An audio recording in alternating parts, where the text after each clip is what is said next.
तो जय हिंद जय जोहार। आज है 3 जून 2026 और आज का दिन आप सबों का सफल सुखद और सुंदर हो। इसी के साथ आज के दिन की शुरुआत करते हैं आज के समाचार पत्रों के खास खबरों के साथ। तो सबसे पहले बात करते हैं महत्वपूर्ण दिवस की। तो आज है जैसा 3 जून 2026, तो आज मनाया जाता है विश्व साइकिल दिवस। तो 3 जून को मनाया जाता है विश्व साइकिल दिवस। अगली खबर की ओर चलते हैं। तो लचर एम्बुलेंस सेवा व गर्भवती महिलाओं को लेकर आ रही शिकायतों से सीएम नाराज हुए हैं। कहा, अस्पतालों में इलाज, दवाओं और आपात सेवाओं की गुणवत्ता में हर हाल में हो सुधार। तो मुख्यमंत्री हेमंत सोरेन ने लचर एम्बुलेंस सेवा तथा गर्भवती महिलाओं को लेकर हाल ही में कुछ घटनाओं पर चिंता जताई है। मंगलवार को स्वास्थ्य विभाग की समीक्षा बैठक में नाराजगी जाहिर करते हुए अधिकारियों को स्पष्ट निर्देश दिए कि सरकारी अस्पतालों में इलाज, दवाओं और आपात सेवाओं की गुणवत्ता में हर हाल में सुधार दिखना चाहिए। गर्भवती महिलाओं से जुड़ी खबरें सुनने को मिलती हैं। एम्बुलेंस सेवा को लेकर बहुत शिकायत आ रही हैं, यह अत्यंत चिंता का विषय है। मुख्यमंत्री ने मरीज को त्वरित रूप से अस्पताल तक पहुंचाने को लेकर उबर और ओला कॉन्सेप्ट की सुविधा का अध्ययन करने और भविष्य में उसकी दर्ज पर विस्तार करने के निर्देश भी दिए हैं। वहीं पर ओएसएम गड़बड़ी पर हटाए गए सीबीएसई के चेयरमैन व सचिव। तो ऑन स्क्रीन मार्किंग के जरिए 12वीं के छात्रों के कराए गए मूल्यांकन में बड़े पैमाने पर गड़बड़ियों को लेकर विवादों में घिरे सीबीएसई के खिलाफ सरकार मंगलवार को एक्शन में दिखी। प्रधानमंत्री नरेंद्र मोदी के निर्देश के बाद सीबीएसई के चेयरमैन राहुल सिंह और सचिव हिमांशु गुप्ता को तत्काल प्रभाव से हटा दिया गया। यही नहीं, ऑन स्क्रीन मार्किंग यानी ओएसएम से जुड़े टेंडर मामले की जांच के लिए भी एक सदस्यीय कमेटी गठित की गई है। इसका जिम्मा के कैपेसिटी बिल्डिंग कमीशन के अध्यक्ष एस राधा चौहान को सौंपा गया है। उन्हें 1 महीने के भीतर अपनी रिपोर्ट देनी है। रजरप्पा की श्रेया पंडा ने बनाया ह्यूमैनॉइड रोबोट सिएना। और रजरप्पा की रहने वाली 21 वर्षीय श्रेया पंडा ने स्वदेशी तकनीक पर आधारित humanoid robot Siena smart interactive education neural assistant विकसित कर तकनीकी क्षेत्र में एक नई पहचान बनाई है। उनकी इस उपलब्धि ने लोगों का ध्यान खींचा है। रोबोटिक्स, ऑटोमेशन समाधान और स्टेम शिक्षा के क्षेत्र की कोलकाता में स्थित company paradox innovator private limited में निदेशक एवं मुख्य परिचालन पदाधिकारी के रूप में कार्यरत श्रेया पंडा सिद्धपीठ रजरप्पा स्थित मां छिन्नमस्तिका मंदिर के वरिष्ठ पुजारी सह मंदिर न्याय समिति के सचिव सुभाषिष पंडा की बेटी भी है। वहीं पर ब्राज़ील को खिताब की दौड़ से बाहर नहीं रख सकते एंसेलोटी। तो यहाँ पर 2002 में आखिरी बार ब्राज़ील ने जीता था फुटबॉल विश्व कप। अब एंसेलोटी की कोचिंग में 24 साल बाद फिर ट्रॉफी जीतने उतरेगी टीम। खबर है फीफा फुटबॉल वर्ल्ड कप की, जो 9 दिन शेष रह गए हैं। तो ब्राज़ील के कोच कार्लो एंसेलोटी का कहना है कि 11 जून से शुरू हो रहे फीफा विश्व कप में भले ही कई दावेदार हों, लेकिन ब्राज़ील को आप कभी खिताब की दौड़ से बाहर नहीं रख सकते। 2025 में ब्राज़ील का कोच पद संभालने वाले एंसेलोटी के अनुसार इस विश्व कप में ब्राज़ील से बहुत उम्मीदें होंगी, क्योंकि टीम 24 साल से खिताब नहीं जीत सकी है।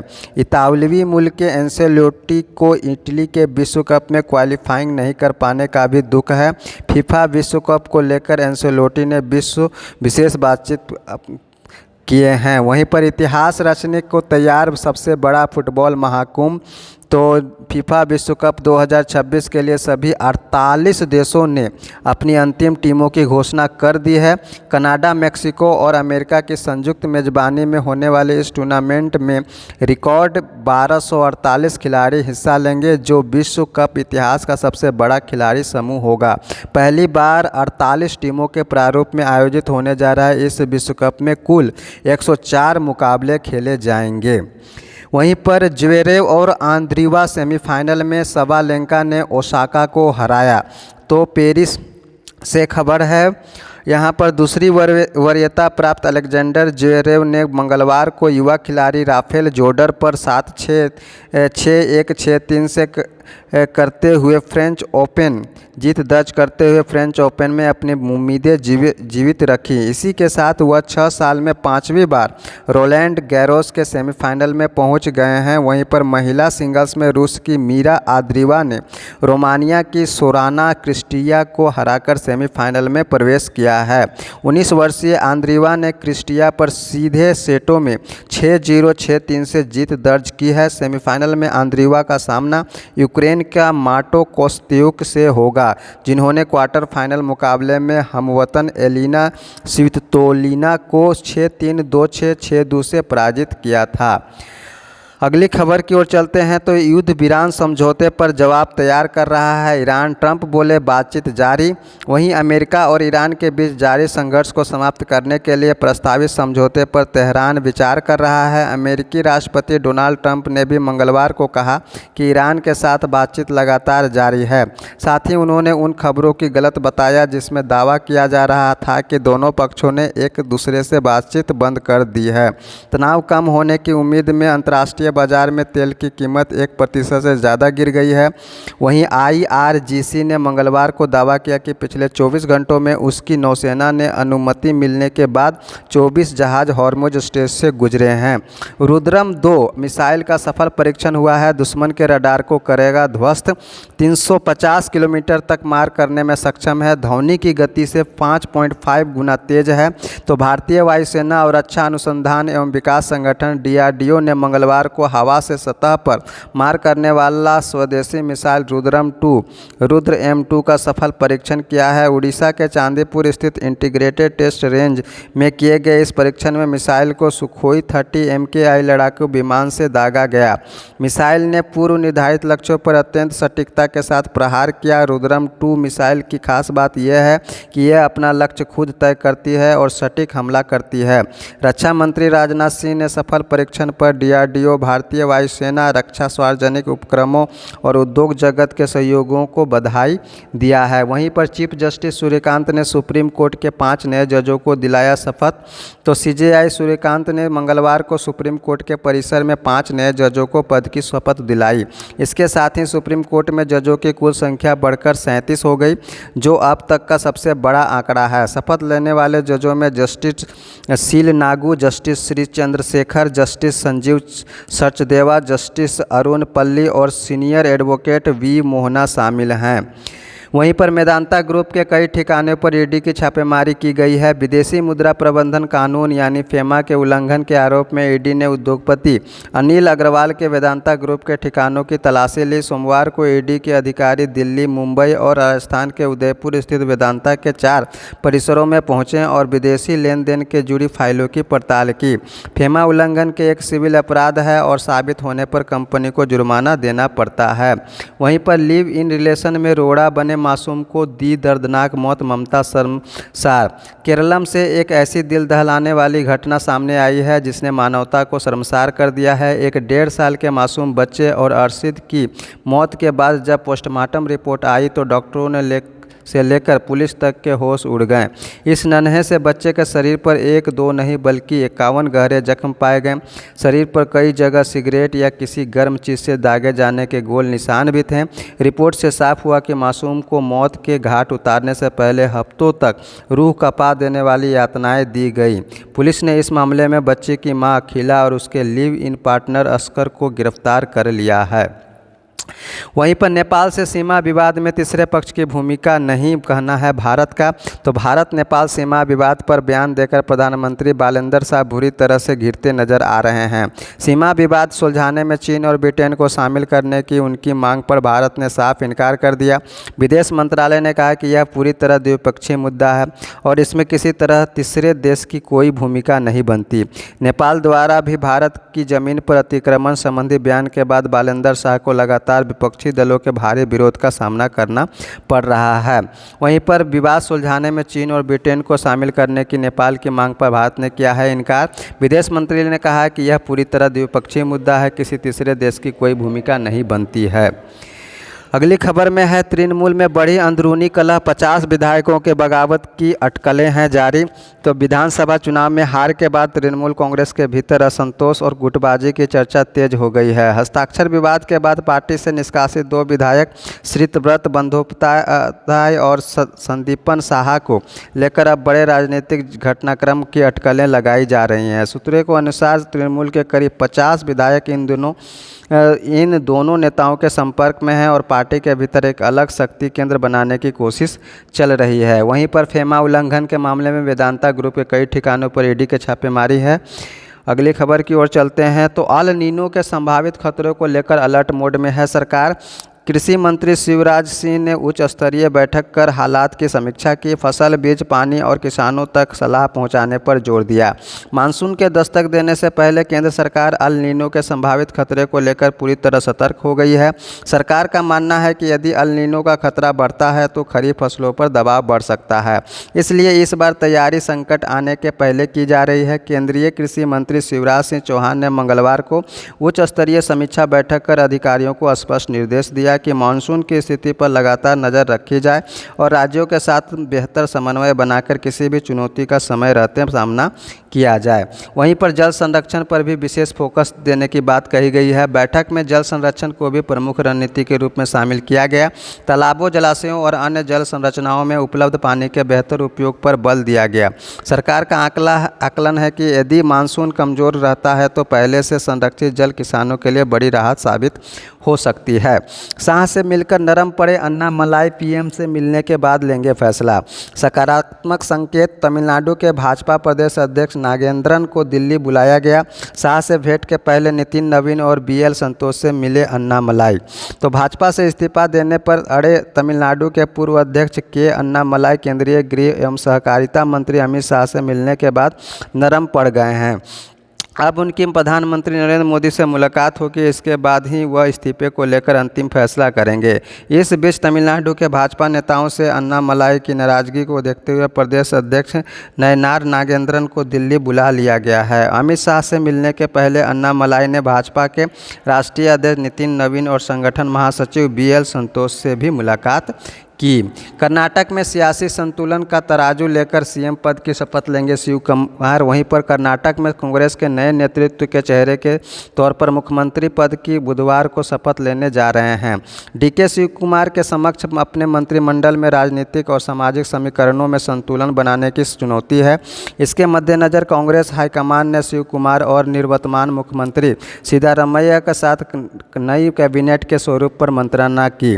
सिद्धारमैया के समर्थकों को भी नई सरकार में समायोजित किए जाने के पुख्ता संकेत हैं। वहीं सियासी सामाजिक समीकरण के साधने के लिए 2 से 3 उप मुख्यमंत्री बनाए जाने की चर्चाएं भी हैं। 3 दिन की देरी से कल केरलम पहुंचेगा मानसून। वहीं पर सामान्य तिथि से लगभग 3 दिन की देरी से मानसून 4 जून को केरलम पहुंच सकता है। अरब सागर और बंगाल की खाड़ी में बनी अनुकूल परिस्थितियों के कारण मानसून तेज़ी से आगे बढ़ रहा है। केरलम में मानसून के पहुंचते ही दक्षिण भारत के कई राज्यों में भारी से बहुत भारी वर्षा का दौर शुरू हो सकता है। आमतौर पर मानसून 1 जून के आसपास केरलम पहुंचता है। यहीं से देश में 4 महीने के वर्षा मौसम की शुरुआत मानी जाती है। वहीं पर अगली खबर में है सोने के मनकों वाली तगड़ी पहनती थी हड़प्पा कालीन महिलाएं। तो राखी गढ़ी की खुदाई में महिला कंकाल की कमर पर मिले करीब 1000 मनकों के अवशेष, शंख की चूड़ियों और सोने के मनकों ने खोले प्राचीन श्रृंगार संस्कृति के नए रहस्य। तो विश्व की सबसे बड़ी हड़प्पा कालीन बस्तियों में शुमार हरियाणा स्थित राखी गढ़ी की हाल में ही हुई खुदाई ने हजारों वर्ष पुराने महिलाओं के श्रृंगार और सामाजिक जीवन से जुड़े महत्वपूर्ण रहस्यों को उजागर किया है। टीला नंबर 7 पर मिले एक महिला के कंकाल की कमर के पास करीब 1000 अगेट यानी कीमती पत्थर मनकों के अवशेष मिले हैं, जिन्हें पुरातात्विक तगड़ी का हिस्सा मान रहे हैं। इसके साथ ही हाथों में शंख की चूड़ियां और आसपास मिले सोने के मनके संकेत देते हैं कि हड़प्पा कालीन महिलाएं भी आभूषणों और विशेष श्रृंगार की शौकीन थी। ईरान से वार्ता रुकने की आशंका पर ट्रंप ने नेतन्याहू को फटकारा तो लेबनान हमलों को लेकर दोनों नेताओं के बीच तीखी नोकझोंक हुई। बेरूत से लौट आई इजरायली सेना। नेतन्याहू ने कहा कि नीति नहीं बदलेगी। दक्षिणी लेबनान में इजरायली हमले में 8 और लोग मारे गए हैं। तो इजरायल के प्रधानमंत्री बेंजामिन नेतन्याहू अब अमेरिकी राष्ट्रपति डोनाल्ड ट्रंप की निगाह में खटकने लगे हैं। लेबनान में इजरायली सैन्य कार्रवाई को लेकर सोमवार को दोनों नेताओं के बीच फोन पर तीखी नोकझोंक हुई। मीडिया रिपोर्टों के अनुसार ट्रंप ने नेतन्याहू को फटकार लगाते हुए कहा कि इजरायल की कार्रवाई के कारण उसके प्रति वैश्विक नाराजगी बढ़ रही है। ईरान युद्ध के 3 माह के दौरान यह दूसरा मौका है जब ट्रंप ने सार्वजनिक रूप से नेतन्याहू के रवैये पर नाराजगी जताई है। 550 से अधिक भारतीय शांति सैनिकों को संयुक्त राष्ट्र मेडल ऑफ ऑनर दिया गया है। वहीं पर दक्षिण सूडान में संयुक्त राष्ट्र मिशन के तहत कार्यरत 53 महिलाओं समेत 565 भारतीय शांति सैनिकों को नागरिकों की सुरक्षा और संघर्ष प्रभावित देश में शांति निर्माण प्रयासों के प्रति उनकी निष्ठा और प्रतिबद्धता के लिए सम्मानित किया गया है। दक्षिणी सूडान के मलाकाल शहर में एक समारोह में 565 भारतीय शांति सैनिकों को ब्लू हेलमेट और रवांडा के 464 सैनिक सैनिकों को यूएन मेडल ऑफ ऑनर प्रदान किया गया है। ब्लू हेलमेट का तात्पर्य उन सैन्य कर्मियों, पुलिस अफसरों व नागरिक विशेषज्ञों से है जो यूएन शांति सैनिक बलों के संचालनात्मक कमान के तहत कार्यरत हैं। यूक्रेन के शहर पर रूस के हमले 18 की मौत। वहीं पर रूस ने मंगलवार के तड़के यूक्रेन के शहरों पर सैकड़ों ड्रोन व दर्जनों मिसाइलों से हमला किया। इनमें 18 लोग मारे गए और 100 से अधिक घायल हुए। यूक्रेनी वायुसेना ने कहा रूस ने 656 ड्रोन व 73 मिसाइलें दागी हैं, जिनमें 8 जिरकॉन हाइपरसोनिक मिसाइलें थीं। 1000 किलोमीटर मारक क्षमता वाले जिरकॉन की रफ्तार ध्वनि की गति से 9 गुना अधिक है। वायुसेना ने 40 मिसाइलों व 602 ड्रोनों को मार गिराया है। ज्ञात हो रूस ने यूक्रेन के रूसी नियंत्रित लुहांस्क क्षेत्र में छात्रावास पर हुए ड्रोन हमले के बाद कीव पर बड़े हमले की चेतावनी दी थी। अनमैप्ड मतदाताओं के नाम सूची से नहीं काटे जाएंगे, कहना है सीईओ का। तो राज्य के मुख्य निर्वाचन पदाधिकारी के रूप में रवि कुमार ने अधिकारियों को निर्देश दिया है कि राज्य में 15 जून तक मतदाताओं के विगत गहन पुनरीक्षण की मतदाता सूची से मैपिंग का कार्य हाल में पूरा कर लिया जाए। उन्होंने कहा कि मैप्ड मतदाताओं को विशेष गहन पुनरीक्षण के दौरान सामान्यतः किसी अतिरिक्त दस्तावेज की आवश्यकता नहीं होगी। निर्वाचन सदन से सभी जिला निर्वाचन पदाधिकारियों के साथ ऑनलाइन समीक्षा बैठक में श्री कुमार ने कहा कि यदि कोई मतदाता अनमैप्ड रह जाता है तो उसका नाम प्रारूप मतदाता सूची से नहीं काटा जाएगा। ऐसा मतदाताओं को निर्वाचन निबंध पदाधिकारी की ओर से नोटिस मिलने के बाद जन्मतिथि के आधार पर स्वयं माता पिता अथवा दादा दादी से संबंधित आवश्यक दस्तावेज जमा करने होंगे। वहीं पर अगली खबर में है न्यूजीलैंड में 15 से 21 जून तक खेला जाएगा नेशंस कप हॉकी टूर्नामेंट। तो नेशंस कप हॉकी के लिए भारतीय टीम में सलीमा, निक्की व दीपिका का चयन हुआ है। तो झारखंड की हॉकी प्रतिभा एक बार फिर राष्ट्रीय स्तर पर चमकी है। न्यूजीलैंड के ऑकलैंड में 15 से 21 जून तक आयोजित होने वाले FIH विमेंस नेशंस कप के लिए घोषित 20 सदस्यीय भारतीय महिला हॉकी टीम में झारखंड के 3 खिलाड़ियों को जगह मिली है। राज्य की star midfielder Salima Tete team की कप्तान करेंगी, जबकि अनुभवी डिफेंडर निक्की प्रधान और उभरती मिडफील्डर दीपिका सोरेंग भी टीम का हिस्सा होंगे। 15 जून को भारत का मुकाबला अमेरिका से होगा। वहीं पर Jharkhand women's T20 premiere league आज से भिड़ेंगी 4 टीमें।